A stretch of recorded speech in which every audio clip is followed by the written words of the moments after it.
Hello, selamat pagi, salam sejahtera, Assalamualaikum semua.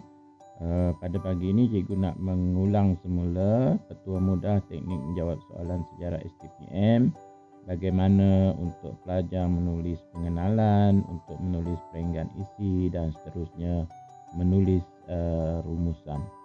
Okey, mudah-mudahan apa yang dibincangkan pagi ini dapat membantu pelajar untuk menjawab soalan sejarah nanti. Baik, yang pertama ialah pengenalan. So pengenalan ni wajib dibuat dalam satu perenggan sahaja. Okey, dalam satu perenggan sahaja. Dan tiga perkara ini pelajar jangan lupa. Yang pertama, definisi konsep.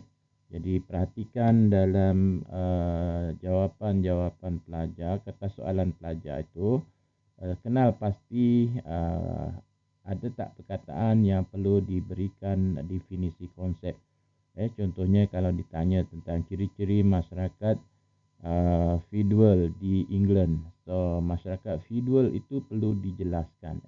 Definisinya perlu dinyatakan. Baik, yang kedua ialah latar belakang. Latar belakang ni biasanya sudah ada dalam soalan itu sendiri. Contohnya tadi, jelaskan ciri-ciri masyarakat feudal di England pada abad sekian-sekian-sekian. Maka latar belakangnya ialah berlaku di England pada abad tersebut. Dan kita boleh gunakan semula perkataan tersebut ataupun soalan tadi ataupun kata soalan yang dikemukakan tadi untuk menggunakan menulis latar belakang dalam pengenalan kita. Seterusnya penegasan jawapan, iaitu senaraikan ke semua isi-isi utama. Contohnya tadi ciri-ciri masyarakat feudal, maka kita senaraikanlah. Kalau ada 3 ke 4 ke 5, kita senaraikan saja ke semua isi-isi utama tadi. Tapi dalam perbincangan perenggan isi, disebabkan batasan masa, kita hanya pilih mungkin 3 hingga 4 isi saja sudah memadai. Okey, so 3 perkara ini pelajar jangan lupa. Definisi konsep, latar belakang dan penegasan kepada jawapan kita. Ialah perenggan isi. Untuk perenggan isi mesti ada isi utama. Tadi kita dah senaraikan isi-isi utama. So kita ambil satu isi sebagai isi utama dan cikgu ingatkan ayat pertama, isi pertama ataupun isi utama dia adalah ayat penyata. Gunakan ayat penyata untuk ayat yang pertama ni. Hanya menyatakan isi utama saja. Lepas itu barulah pelajar huraikan isi tersebut dengan mengemukakan isi-isi kecil, sama ada 1, 2, 3, 4 isi. So huraian yang keempat ini isi contoh jika perlulah, dan ianya sebenarnya tidak semestinya berada pada yang kelima. Mungkin dia huraian contoh ini dia boleh letak di huraian 1, selepas huraian 1, selepas huraian 2 dan selepas huraian 3. Di mana-mana kedudukan dia tu tidak semestinya berada di nombor 5 lah. Dia boleh berdasarkan keperluan kita nak letak contoh di mana.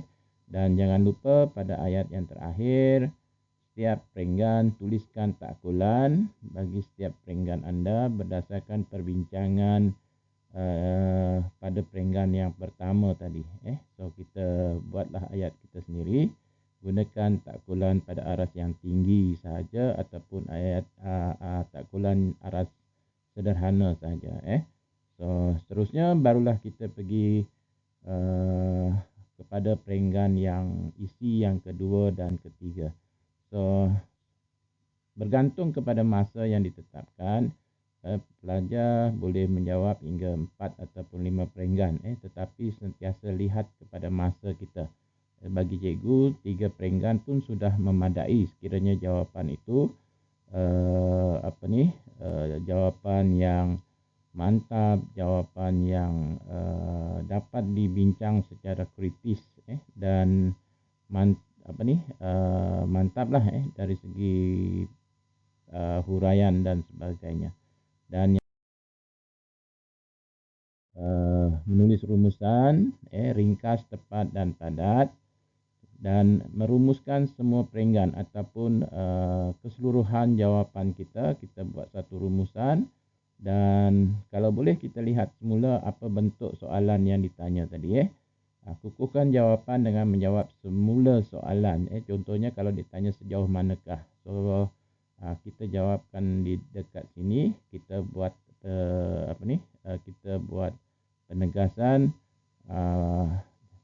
apa jawapan kita kepada soalan sejauh manakah itu tadi. Okey, so untuk rumusan 2 hingga 3 ayat saja sudah memadai sebenarnya. Jadi itu saja sebagai peringatan ringkas daripada cikgu. Mudah-mudahan pelajar dapat aplikasikannya dan dapat beroleh kejayaan dalam peperiksaan nanti. Okey, sekian. Assalamualaikum warahmatullahi wabarakatuh.